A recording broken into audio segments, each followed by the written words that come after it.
Oi pessoal, tudo bem com vocês? Eu sou a Gabi Castro.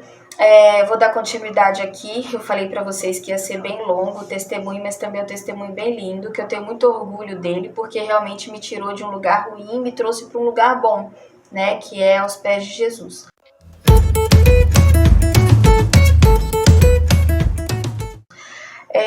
Eu falei para você no vídeo anterior que eu recebi 2 sinais de Deus e que me deixou muito impactada. No dia seguinte, eu tava assistindo um culto online, né? Porque eu assisto culto online pra caramba também. E antes mesmo de me converter, quando eu era espírita, eu te contei lá no primeiro vídeo que eu já estava assistindo esses cultos mesmo sendo espírita. E que isso foi responsável também por plantar aquela sementinha, né?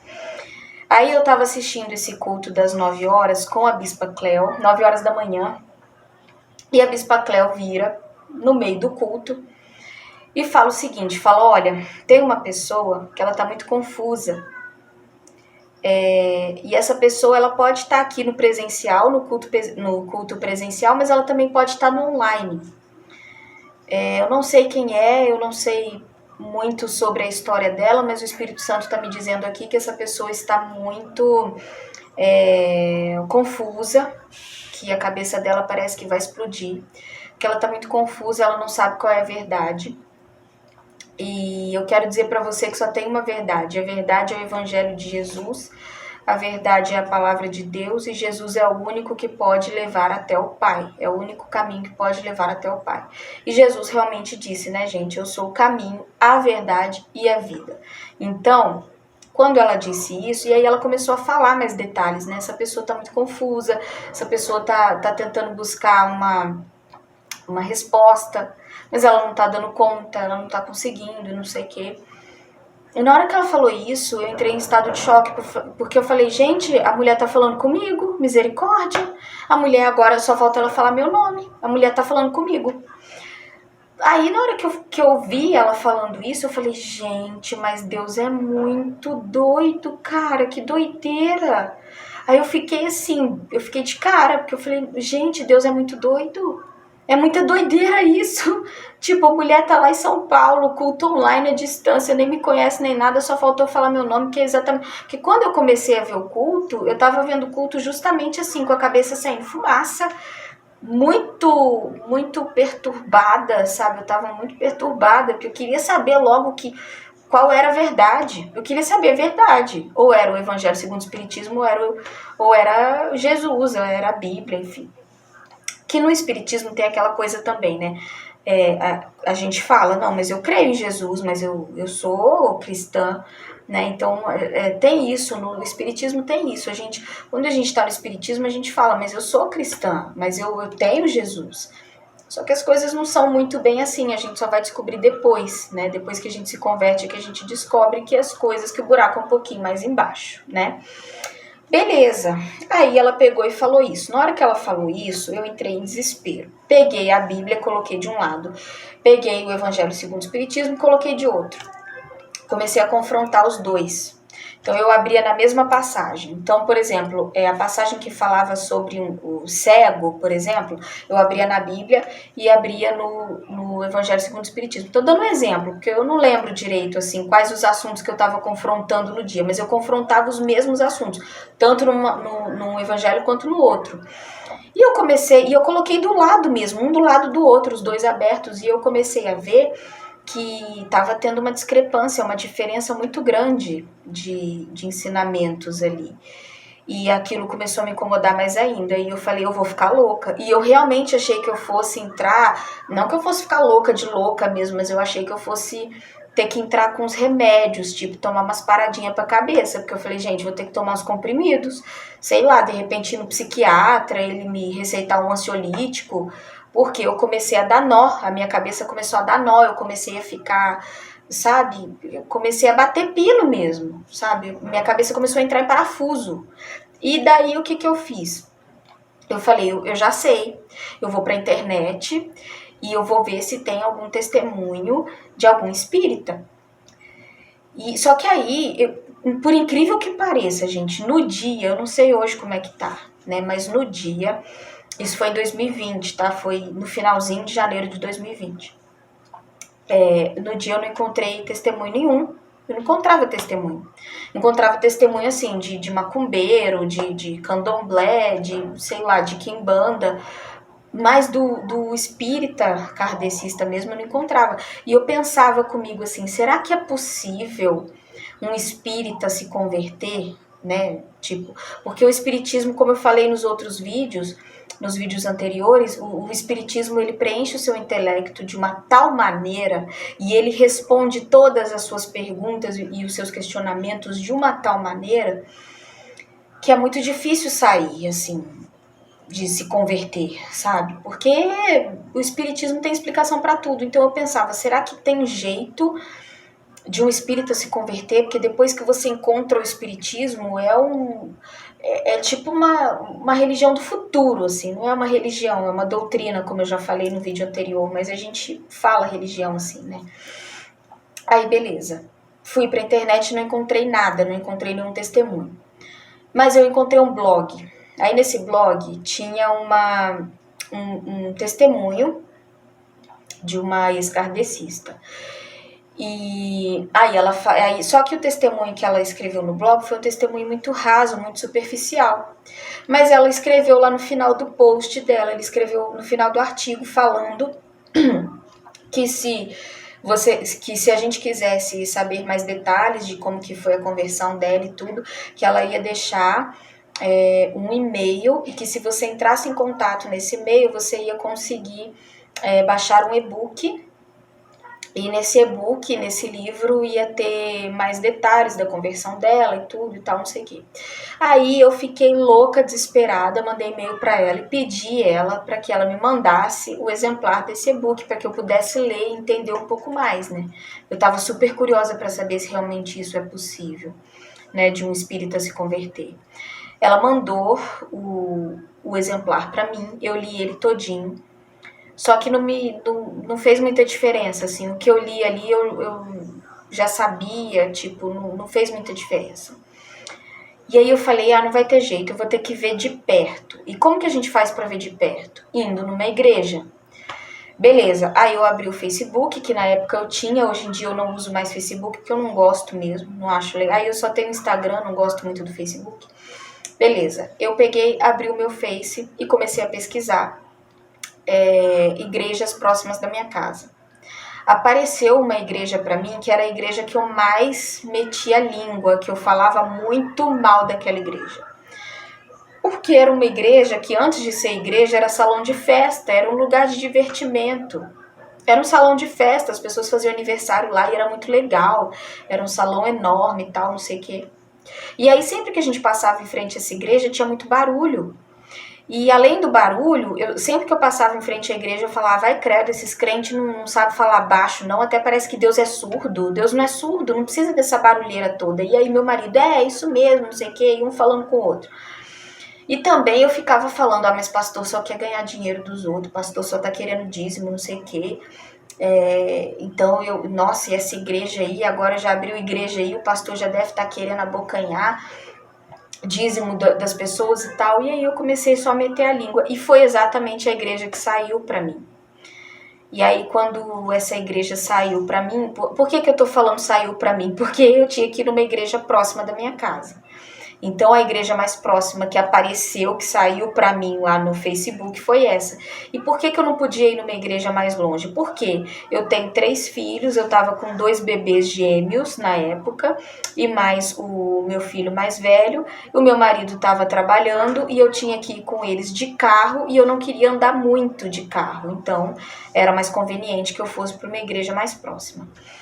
Aí eu conversei com o pastor pelo Facebook, a gente marcou de a gente se encontrar lá na igreja no dia que tivesse culto. Só que no dia que eu marquei com ele, foi um dia que tava muita chuva e tava uma chuva muito forte. Nessa chuva muito forte, meu marido não tava em casa e eu fiquei desesperada, porque eu falei, como é que eu vou fazer? Porque como que você vai sair com com 2 bebês e mais o mais velho tem que sair com as bolsas dele, uma bolsa de um bebê, a bolsa do outro bebê, ainda sombrinha, porque eu vou de carro, mas eu vou ter que descer do carro, vou ter que descer com sombrinha para não molhar os bebês e tal, não sei o quê. E aquela confusão toda, eu falei, gente, como é que eu vou fazer para ir? Eu já estava quase na hora de ir, porque no mesmo dia que eu conversei com o pastor, no mesmo dia teve culto. Então foi tudo assim, eu conversei com o pastor de manhã e fui no culto à noite. Quando eu cheguei lá, a chuva apertou mais. Foi só eu estacionar o carro, a chuva apertou mais. E na hora que eu estacionei o carro na frente da igreja, eu estacionei assim, no meio fio mais alto. Então ali naquele meio fio mais alto, onde eu estacionei, empoçou muita água. Então ali alagou e eu não conseguia abrir o carro. E não tinha vaga nem mais para frente, nem mais para trás. Era o lugar que tinha, era ali. Então eu estacionei ali e ali não tinha como abrir a porta do carro do lado do carona. E eu falei, pronto, agora eu vou ter que tirar as crianças do lado de cá e tá uma chuva danada e eu só tenho uma sombrinha, mas eu falei com Deus, eu falei, eu vou assim mesmo, o Senhor vai me ajudar. E eu pedi ajuda para Deus, eu falei, olha, pai, eu não quero voltar para casa por conta dessa chuva. Até porque se eu voltasse para casa, eu ia ter que descer para abrir o portão, porque o meu portão não era automático, então eu teria que descer para abrir a garagem do portão, né? Para abrir o portão da garagem, a garagem do portão, para abrir o portão da garagem. E eu não podia deixar o carro na rua, em frente à minha casa também, porque estava muito perigoso. Lá estava assim, empoçando água demais também, né? Então não dava para deixar o carro em qualquer lugar. Aí eu pedi ajuda para Deus e eu vi um casal se aproximando de sombrinha a pé. Eles tinham deixado o carro mais lá para frente. E vieram vindo, né? Meio ruim falar vieram vindo. Eles vieram, né? Caminhando com a sombrinha. Os 2 agarradinhos, assim, com uma sombrinha só. Falei, gente, vou ter que pedir ajuda pra eles. Eles estão com uma sombrinha só, mas mesmo assim vou ter que pedir ajuda pra eles. Aí eu perguntei, eu vi que eles estavam indo em direção, né, ao templo. Aí eu perguntei, falei, olha, vocês estão indo para a igreja? Porque eles estavam vestidos assim de uma forma que estava muito característico de uma pessoa que está indo para a igreja. E aí eles falaram, estamos indo para a igreja sim. Aí eu falei, vocês podem me ajudar então a tirar os bebês? Eu tô com 3 crianças aqui, eu não sei o que eu faço, e eu tô com 2 bolsas e tal, e ainda tinha a minha bolsa. Tava uma situação complicadíssima. Aí eles me ajudaram. Nós subimos aquela escadaria toda da igreja com a sombrinha, eu com o bebê de um lado e eles segurando o outro bebê, e com sombrinha e com bolsa, e o outro mais velho e tal, não sei o quê. E aí, cheguei, consegui entrar. E na hora que eu entrei, gente, foi uma unção tão grande que eu comecei a ter arrepios fortíssimos. No início eu não gostei muito não, porque quando eu entrei tinha muito barulho, né? Quando a gente é espírita, a gente tá acostumado assim com tudo baixinho, né? Então as orações são baixinhas, as músicas são baixinhas. E quando eu entrei tinha muito barulho, porque tinha aquele, sabe, aquela banda de louvor e aquela, sabe, aquela bateria, e aquele louvor alto, né? Tudo muito alto. Aí eu não gostei, eu achei um horror aquilo. Eu falei, gente, muito barulho, não tô acostumada. E aí eu sentei, fui lá pra frente. E aí eu comecei a sentir uns arrepios, umas coisas. Aí comecei a escutar a pregação. Só sei que no final não teve jeito. Eu perguntei pra moça que me ajudou, né? Porque ela me ajudou a subir, a entrar com os bebês, com sombrinha e tal. E aí eu perguntei pra ela, falei, olha, tô sentindo umas coisas estranhas, tô sentindo uns arrepios e tal. Isso é normal? O que é isso? Eu ainda perguntei assim, isso é normal? O que é isso? Porque eu sentia coisas, olha só, no espiritismo, quando eu ia pra mesa mediúnica, eu sentia coisas, mas eram coisas que não eram agradáveis. Eu sentia coisas estranhas, o meu corpo ficava diferente, mas eram incômodos ruins. E quando eu fui para a igreja, foi um arrepio, foi um incômodo, uma coisa assim estranha, mas era um incômodo bom, era uma coisa diferente, era um arrepio bom. E aí ela me explicou, ela falou, esse arrepio que você está sentindo é o Espírito Santo. E aí eu falei para ela, eu falei, então pronto, então agora eu já sei, esse negócio existe mesmo, e se isso aí existe mesmo, então eu quero isso para mim, então eu quero me converter. Como é que eu faço para me converter? E aí foi quando eu, né, conversei com o pastor, tudo, e aceitei Jesus lá no altar. Eu tenho mais coisas, esse meu testemunho foi um testemunho longo, eu tenho mais coisas para compartilhar, com certeza. Coisas assim que eu aprendi no espiritismo e que depois eu fui desconstruindo, né? Porque realmente, gente, eu aceitei Jesus assim, mas eu vou falar, não foi fácil. Quando você for passar por esse processo, você vai ver que para algumas pessoas vai ser mais fácil. Mas se você não provém de um lar evangélico, de um lar cristão, vai ser muito mais complicado, muito mais difícil. E quem vai te convencer é o Espírito Santo. Deus vai usar pessoas para você, para te guiar, como usou para mim. Deus usa pessoas para te guiar, para te mostrar o caminho certo. Ele coloca pessoas no nosso caminho, mas é uma decisão sua.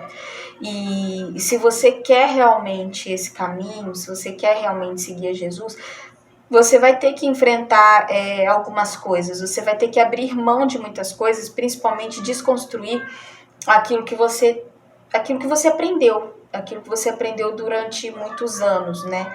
Eu tive que desconstruir tudo e eu tinha tudo muito enraizado. Eu tinha certeza que o espiritismo era realmente assim a descoberta da roda na minha vida, sabe? Eu achava que o espiritismo, uma vez que você é espírita, sabe, uma vez Flamengo até morrer, eu achava, uma vez que você é espírita, acabou, não tem mais jeito. Só que para Deus, gente, vocês têm que entender que Deus, ele não tem esse negócio de eu sou espírita agora, você é espírita para sempre. Então a gente pensa que é difícil, que é impossível, né? Mas não é impossível. Para Deus não existe nada impossível. Não tô querendo dizer para você, gente, que o espiritismo é certo, ou que o espiritismo é errado, ou que o espiritismo é maldição. Não falei isso aqui no vídeo, tá? Esse testemunho é para eu poder ajudar outras pessoas, né? Porque a Bíblia fala, né, que a gente tem que levar o evangelho para o máximo de pessoas possível. E eu tenho uma bagagem muito grande, eu tenho conhecimento de causa muito grande para falar sobre isso, porque eu tive experiências muito fortes com o espiritismo. Vou trazer tudo aqui no canal aos poucos. Então eu não quero que vocês se sintam ofendidos agora. Não falei que o espiritismo é errado, mas, né, para quem sabe ler um pingo a letra, eu quero dizer para você que existe uma verdade, a verdade é Jesus, e que nós temos a Bíblia como a verdade absoluta que Deus deixou pra gente aqui na Terra, pra gente poder se guiar aqui na Terra, tá? Quando Deus deixou a Bíblia pra gente, é porque a intenção dele é que a gente pudesse se guiar mesmo, que a gente pudesse ter um manual de instruções. E esse manual de instruções, Deus fez um só, tá? Então, Deus fez chegar a Bíblia nas mãos do homem. Então, a Bíblia está aqui para ser usada e para ser vivida. E, só para fechar, se você tem dois evangelhos, se você tem um evangelho que foi escrito por um homem, e esse evangelho foi escrito há 160 anos, porque eu acho que, eu não tenho certeza, mas eu acho que o evangelho segundo o espiritismo deve ter aí por volta de 160 anos ou 155. Poxa, se você tem dois evangelhos, um evangelho que foi escrito há um pouco mais de 100 anos, e se você tem a Bíblia, que foi o próprio Deus que te entregou para te guiar, né? Então por que você vai para uma outra coisa, sendo que você, entre um e outro, eu fico com o evangelho de Jesus, com certeza, e não com o evangelho de Allan Kardec, que o próprio nome já diz, evangelho segundo Allan Kardec, evangelho de Allan Kardec segundo o espiritismo, né? Então, assim, a gente tem que ponderar, a gente tem que colocar na balança, né? Tem o evangelho de Kardec, tem o evangelho de Jesus, né? E a gente sabe que a gente precisa ponderar muito bem, porque as nossas escolhas, elas vão refletir na nossa vida futura, né? Na eternidade. Porque uma coisa a gente pode concordar, existe sim uma eternidade, existe sim uma vida. Quando o seu corpo morrer, quando isso aqui tudo acabar, para algum lugar você vai, né? E aí, para qual lugar você quer ir? Eu já tô salva, eu já aceitei Jesus, eu já tenho Jesus como meu único suficiente Salvador, e por essa razão, e por outras também, eu tenho certeza que meu nome já está escrito no livro da vida. E o seu? Como é que você vai decidir isso hoje? Então pensa direitinho. Se você tiver alguma dúvida, se você quiser alguma sugestão, se você estiver na mesma situação que eu estive, pode deixar aqui embaixo nos comentários que eu vou ter o maior prazer em te ajudar com o meu testemunho e com a minha história de vida, tá bom? Que Deus abençoe a todos vocês. Eu espero que vocês tenham gostado. Se você gostou, deixa o seu like, se inscreve no canal e eu te espero pro nosso próximo vídeo. Até lá. Tchau!